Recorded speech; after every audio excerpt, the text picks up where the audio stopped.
Good morning, everyone. How are you all? I hope you all are well. This is our English class. So, in today's class, we are going to start the first chapter of Summative Second. So, listen to the lesson carefully. Let's start the chapter. So, the chapter name is A Dragon Called Tsunami. How terrible, shouted Gombe as he rushed out of his hilltop house shaking with fear. गॉम्बे अपने हिल के ऊपर जो उसका घर था उससे बाहर निकलते हुए बोलता है, ओह हाउ टेरिबल, कितना ख़राब है ये, कितना ख़राब है। और ऐसे कहते हुए वो अपने हिल में जो एक घर होता है उसका, जो कि शेक कर रहा होता है बिकॉज ऑफ अर्थक्वेक, वहाँ से बाहर निकलता है। The earthquake was over in less than a minute. Earthquake 1 minute में ख़त्म हो चुका था, 1 मिनट के अंदर वो ख़त्म हो चुका था। Gombe lived on a very small island off the coast of the main island of Japan. गॉम्बे एक आइलैंड में रहता था जो कि मेन आइलैंड जो जापान जो एक मेन आइलैंड है उसके कोस्ट में था। कोस्ट मतलब क्या होता है, किनारा। उसके किनारे पे एक और आइलैंड था, वहाँ पे वो रहता था। He was quite used to earthquake, but this time the tremor was very powerful and has lasted longer than usual. Because वो जापान में रहता था and Japan is quite severe with the earthquake thing. वहाँ पे earthquake बहुत होते हैं, लेकिन स्टिल इस बार का जो अर्थक्वेक था वो बहुत ख़तरनाक था। ऑल्दो वो 1 मिनट से भी कम का था, बट उसकी जो ट्रेमर मतलब हल्का हल्का अर्थ का शेक होना, वो अभी भी चल रहा था। Even now the weird rumble echoing from the bowels of the earth were very terrifying.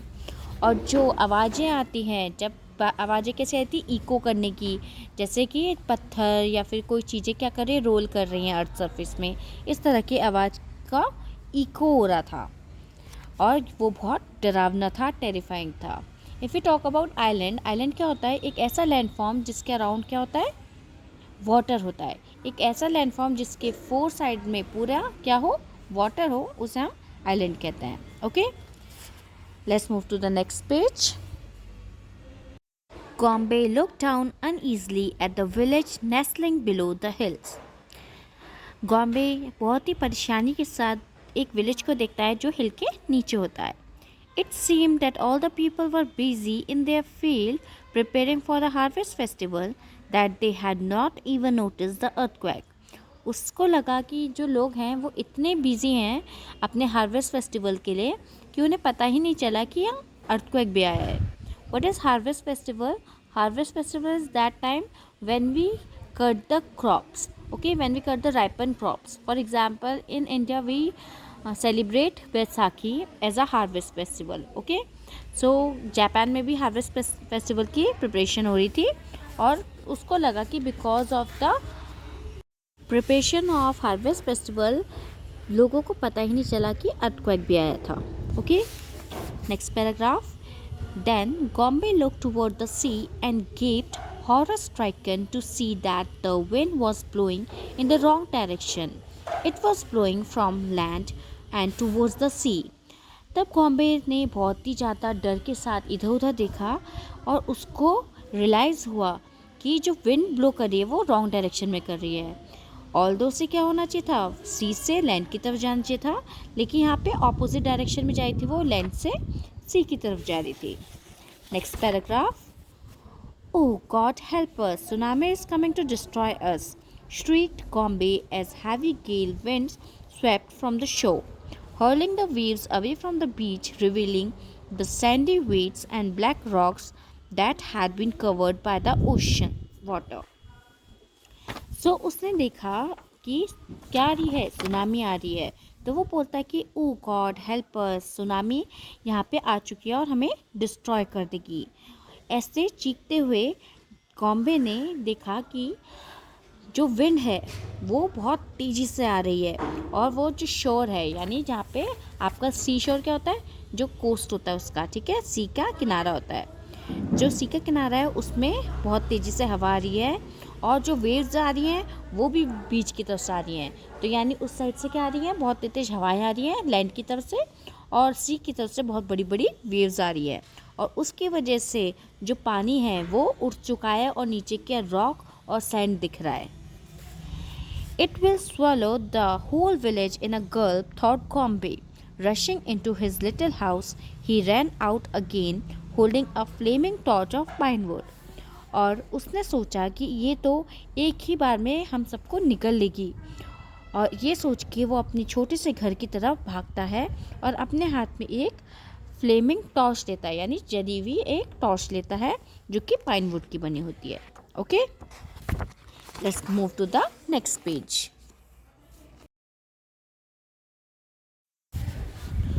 On the hilltop in front of his house lay tall stacks of rice straw piled high, ready to be stored away in his barn. Hill top में उसके घर के सामने बहुत बड़े बड़े rice straw के pile लगे होते हैं। पाइल मतलब क्या होता है? ढेर लगा होता है उसका, जो राइस उसने काटे होते हैं। ठीक है, हार्वेस्ट फेस्टिवल चल रहा है ना, तो जो पके हुए राइस के उसने क्रॉप्स काटे होते हैं उसका क्या लगा होता है? पाइल लगा होता है, ढेर लगा हुआ होता है, और वो तैयार होता है बार्न में रखने के लिए। बार्न क्या होता है? एक ऐसी जगह जहाँ पे क्रॉप्स को हम स्टोर करके रखते हैं। Okay, I will lose everything. My house and harvest will all be destroyed, thought Gombe, but I must save the villagers whatever the cost.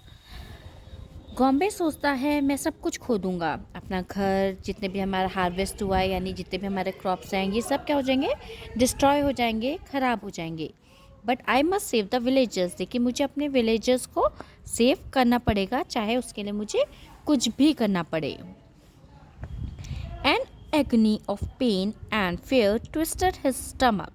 His legs trembled, but his hand was steady as he thrust the fiery torch into the stack of the rice straw. उसके stomach में एक हल्का सा pen उठा, जैसे pen उठता है अगर कोई चीज़ हमें नहीं करनी हो फिर भी हमें करनी पड़े, है ना, तो उसको बहुत बुरा सा लगा, उसको बहुत पेन फील हुआ। लेकिन उसके जो लेग्स थे वो तो ट्रैम्बल कर रहे थे, यानी क्या कर रहे थे? वो शेक कर रहे थे। But his hand was steady, उसके जो हैंड थे वो स्टेडी थे, वो बिल्कुल सीधे थे, बिल्कुल वो हिल नहीं रहे थे। As he thrust the fiery torch into the stack of the rice stack, और उसने उस हाथों से जाके अपने राइस स्टैक में आग लगा दी। In a second, the flames caught and spark leaped up like frightened fireflies fanned by a sweeping wind. और थोड़ी ही देर में जो आग थी वो पूरे राइस स्टैक में लग गई।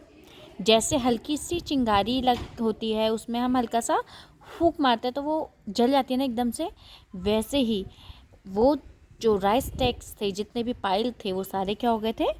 जल चुके थे। और ड्राई ब्रिटल राइस स्टैक्स, जितने भी राइस थे वो सारे क्या हो गए थे? जल चुके थे, क्योंकि वो कैसे हो चुके थे? राइप हो चुके थे, वो ड्राई हो चुके थे, है ना, तो उसमें जल्दी से क्या लग गई? आग लग गई। Crackling red hot flames flying up like fiery tongues hissing and destroying, और उसमें से लाल रंग की आग निकलने लग गई और उसमें से आवाज़ आने लग गई, जैसे हम कुछ चीज़ जलाते तो उसमें आवाज़ आती है ना, चर चर चर चर, इस तरह की हिजिंग की। और उसमें से उसको एक और आवाज़ आई थी, वो थी किसी चीज़ के डिस्ट्रॉय होने की।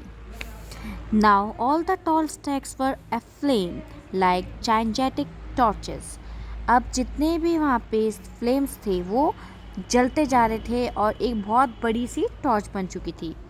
Gombe dropped the pine torch. For a moment he stood still as if he was lost in a terrible nightmare. अब वहाँ जितने भी स्टैक्स पड़े थे, जितने भी पाइल्स पड़े थे राइस के, उनमें आग लग चुकी होती है और वो ऐसा लगता है जैसे बहुत बड़ी सी एक टॉर्च वहाँ पे है। Gombe dropped the pine torch. Gombe अपनी पाइन टॉर्च को गिरा देता है। For a moment he stood still as if he was lost in a terrible nightmare. और थोड़ी देर के लिए वो वहाँ पे बिल्कुल सीधा खड़ा हो जाता है, बिना हिले डुले वो वहाँ पे सीधा खड़ा रहता है और उसे लगता है जैसे उसने कोई टेरिबल नाइटमेयर देखा हो, बहुत बुरा सपना देखा हो। Okay, so today we are going to till here. In our next class we are going to start from the way down at the village. With this a class end here. I will see you the next time. Stay home, stay safe.